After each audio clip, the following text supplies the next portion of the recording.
आज हम आपको 8th क्लास की एसएसटी की बुक हम और हमारा समाज, इसमें से चैप्टर नंबर 2 अध्याय 2 में से जो कंपनी की शक्ति की स्थापना है उसमें से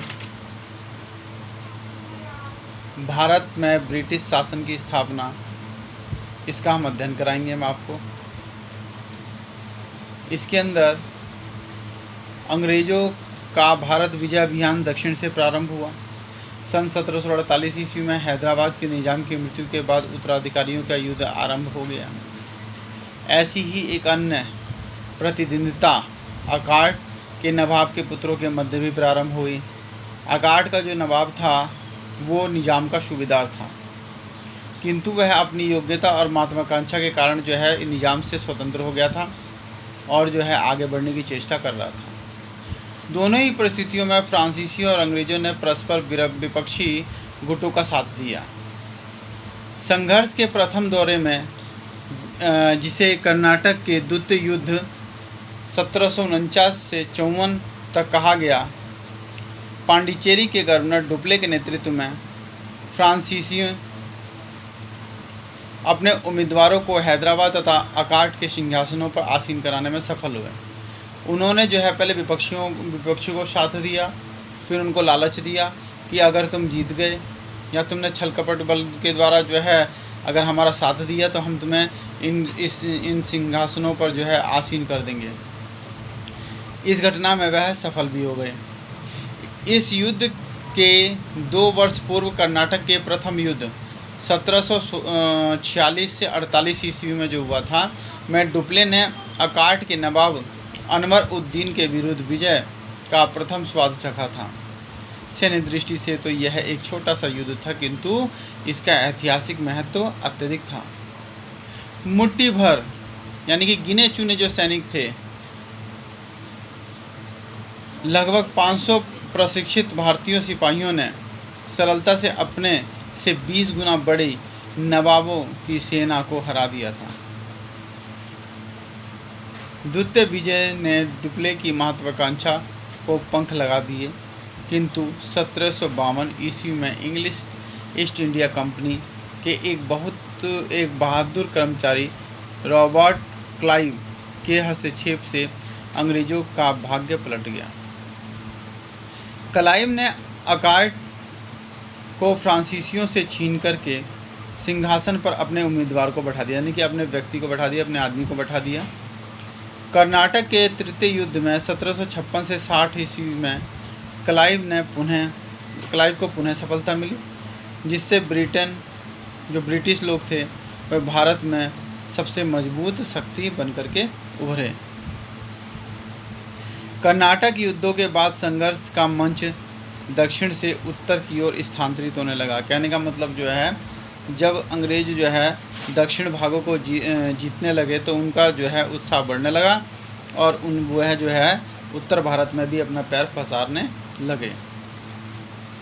जहां अंग्रेज़ों ने कलकत्ता में अपनी ये फैक्ट्री स्थापित कर रखी थी, सन 1757 ईस्वी में फ्रांसीसी लोग ब्रिटिश लोगों के हाथ चंद्रनगर को हार बैठे। अब इसमें क्या हुआ, जो फ्रांसीसी लोग थे जिनके हाथ में चंद्रनगर था, वह भी जो है ब्रिटिश से वह हार गए। इसी वर्ष क्लाइव ने प्लासी के युद्ध में बंगाल, बिहार और उड़ीसा के नवाब सिराजुद्दौला को भी हरा करके भारत में ब्रिटिश साम्राज्य की स्थापना की नींव डाल दिया। उसका वर्चस्व कायम हो गया और जो है उसने अपने साम्राज्य की स्थापना की नींव डाल दी, उसका पक्ष मजबूत हो गया।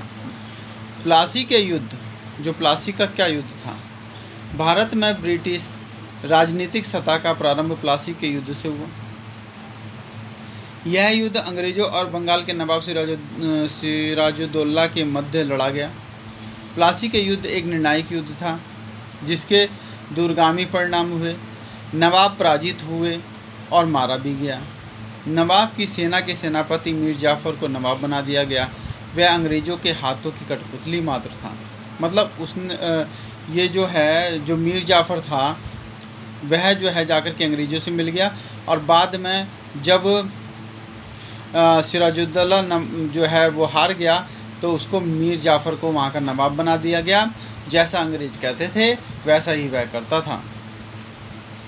बंगाल के वास्तविक शासक अंग्रेज ही थे। अंग्रेज़ों को बंगाल, बिहार और उड़ीसा में मुक्त व्यापार का अधिकार तथा 24 परगना क्षेत्र प्राप्त हुए। बंगाल के संसाधनों पर अंग्रेज़ों का अधिकार हो जाने से अंग्रेज़ों को अपने यूरोपीय प्रतिद्वंदियों अर्थात फ्रांसीसी और डच को हराने में सफलता मिल सकी। इस प्रकार प्लासी के युद्ध ने भारत में ब्रिटिश साम्राज्यवाद की नींव रखी। इसके बाद संपूर्ण भारत में ब्रिटेन का जो है वो प्रभुत्व वो स्थापित हो गया, यानी कि उसके मार्ग जो है वो खुल गए। बक्सर का युद्ध।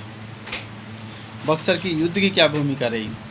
बक्सर का युद्ध अंग्रेज़ों तथा मीर कासिम, जो मीर जाफ़र का दामाद था, शाह आलम मुग़ल सम्राट और सिराजुद्दौला अवध के नवाब का संयुक्त सेनाओं के मध्य में लड़ा गया। प्लासी के बाद अंग्रेज़ों ने मीर जाफ़र को बंगाल का नवाब बना दिया, किंतु वह अंग्रेज़ों के हाथों की कठपुतली था। वह जैसा अंग्रेज कहते थे उसी प्रकार से वो करता था। प्रशासन का संपूर्ण दायित्व उसके कंधों पर था, किंतु उसे कोई भी शक्ति प्राप्त नहीं थी। अंग्रेज़ों ने उस पर प्रशासन की अपेक्षा का आरोप लगा करके 1760 ईस्वी में उसे अपदस्थ कर दिया, यानी कि उसको अपने पद से हटा दिया। मीर जाफ़र के स्थान पर उसके दामाद मीर कासिम को बंगाल का नवाब बना दिया गया। वह एक योग्य, कुशल और बहादुर शासक था। अतः उसने स्वयं को विदेशी नियंत्रण से मुक्त करने का निश्चय कर लिया। उसने अंग्रेज़ों को अवध जो अंग्रेज थे को अवैध लाभ कमाने से वंचित कर दिया। जो अंग्रेज जो है अनलीगल तरीके से लाभ कमाते थे उस पर उसने रोक लगा दी, जिससे कंपनी के शासक नाराज़ हो गए। जो कंपनी के अधिकारी थे, शासक थे, वह नाराज़ हो गए मीर कासिम पर। मीर कासिम ने अवध के नवाब सिराजुद्दौला और मुग़ल सम्राट शाह आलम के साथ मिलकर के एक संधि की। तीनों की संयुक्त सेनाओं ने 1764 ईस्वी में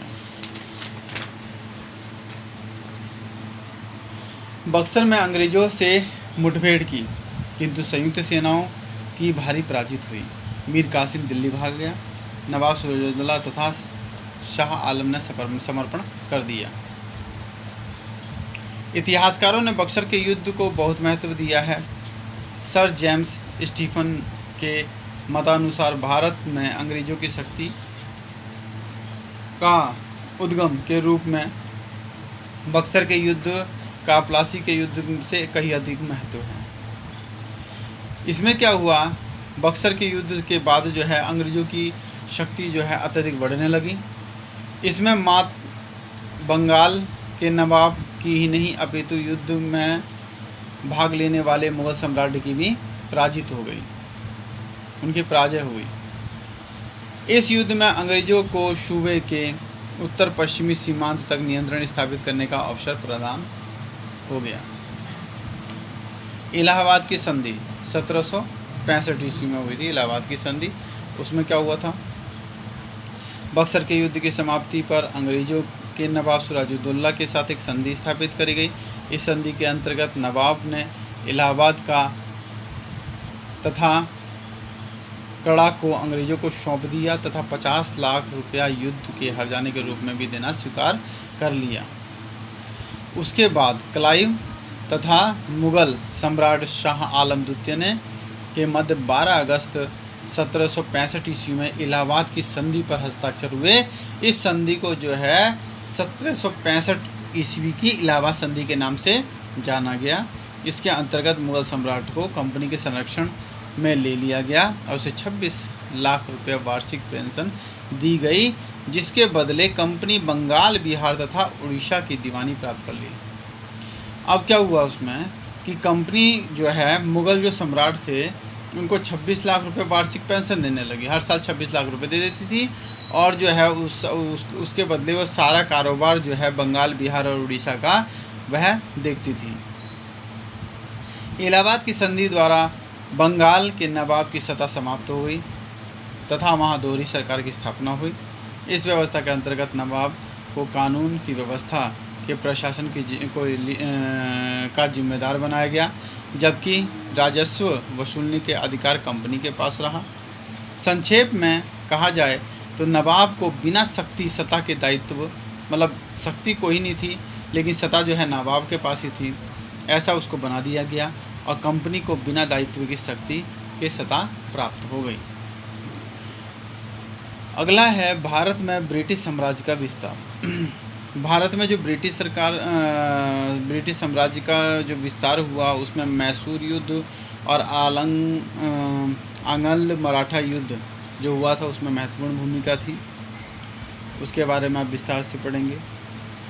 वारेन हेस्टिंग्स को सन 1772 ईस्वी में बंगाल का गवर्नर नियुक्त किया गया। उसने दोहरी प्रशासनिक व्यवस्था को समाप्त करने के लिए बंगाल के संपूर्ण प्रशासन को अपने हाथ में ले लिया। उसने मुगल सम्राट की वार्षिक पेंशन को भी बंद कर दिया। इसके अतिरिक्त उसने सम्राट से इलाहाबाद तथा कड़ा को छीन करके इन क्षेत्रों को अवध के नवाब को बेच दिया। सबसे पहले तो जो मुगल सम्राट को पेंशन दी जा रही थी उसको बंद कर दिया गया और उससे इलाहाबाद और कड़ा को छीन करके जो है अवध के नवाब को बेच दिया गया और उस पर जो है अवध के जो नवाब था उसका आधिपत्य स्थापित हो गया। अवध को कंपनी के क्षेत्रों एवं मराठा के क्षेत्रों के मध्य एक मजबूत उभयरोधी राज्य बनाना चाहता था। जो हेस्टिंग्स था वह अवध को कंपनी के क्षेत्र और मराठा के क्षेत्र में एक मजबूत जो अभयरोधी राज्य बनाना चाहता था, मजबूत राज्य बनाना चाहता था। वहाँ पे सैन्य शक्ति स्थापित करना चाहता था जिससे कि दोनों राज्यों की गतिविधियों पर वह अपनी नज़र को बनाए रख सकता था। मैसूर युद्ध क्या था? हेस्टिंग्स के उत्तराधिकारी लॉर्ड कॉर्नवालिस ने अपने पूर्ववर्ती द्वारा रखी गई नींव को मजबूत किया। उसे शांति की नीति का पालन करने की हिदायत दी, किंतु वह मैसूर के विरुद्ध युद्ध करने में स्वयं को रोक नहीं सका। मैसूर में हैदर अली और उसके साथ उसका पुत्र टीपू सुल्तान की बढ़ती हुई शक्ति के कारण प्रदेश के अन्य प्रतिनिधि दलों के हितों पर प्रतिकूल प्रभाव पड़ रहा था। हैदर अली तथा टीपू सुल्तान अंग्रेज़ों को भारतीय शासकों के विरुद्ध खतरनाक षड्यंत्रकारी समझते थे। जो हैदर अली थे और उसके पुत्र जो टीपू सुल्तान थे वो अंग्रेज़ों को जो है वो षड्यंत्रकारी समझते थे। कॉर्नवालिस के भारत आगमन से पूर्व ही प्रथम 1766 से 69 ईस्वी तक तथा द्वितीय 1780 से 84 ईस्वी तक आंग्ल मैसूर युद्ध लड़े जा चुके थे। अतः कॉर्नवालिस का काम उन युद्धों को निर्णायक स्तर पर पहुंचाना था। टीपू की फ्रांसीसियों और तुर्कों से सहायता मांगने की नीति ब्रिटिश हितों के विरुद्ध तथा खतरनाक थी।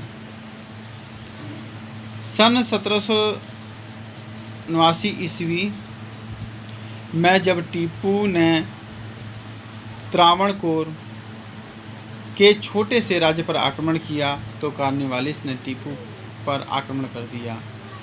मराठों और निजाम ने भी इसे अंग्रेज़ों का साथ दिया। ये एक सबसे बड़ी समस्या थी कि मराठों और निजामों ने अंग्रेज़ों का साथ दिया। यह तृतीय आंग्ल मैसूर युद्ध 1790 से 92 ईस्वी 2 वर्षों तक चला। टीपू के लिए दुश्मनों की संयुक्त सेनाओं का सामना करना मुश्किल था। परिणामस्वरूप वह श्रीरंगपट्टन की संधि 1792 ईस्वी करने के लिए विवश हो गया, जिसके अंतर्गत उसे अपने आधे क्षेत्र को 30 लाख पौंड युद्ध हर्जाने की राशि के रूप में देना पड़ा। अंग्रेज़ों ने जो युद्ध का हर्जाना जो था वो 30 लाख पौंड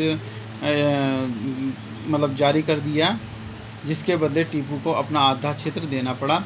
इसके अतिरिक्त उसे सहायक संधि स्वीकार करने के लिए विवश कर दिया गया, किंतु उसने अस्वीकार कर दिया। उसने फ्रांसीसियों की सहायता से अपने सेनाओं को आधुनिक बनाने का प्रयास जारी रखा, जिसे अंग्रेजों ने शत्रुतापूर्ण कार्यवाही माना। सन 1799 में चौथा मैसूर युद्ध छिड़ गया। टीपू अपनी राजधानी के रक्षा करते हुए मारा गया। मैसूर राज्य के एक बड़े भाग में को ब्रिटिश साम्राज्य ने अपने साम्राज्य में मिला लिया। एक छोटा सा भाग निजाम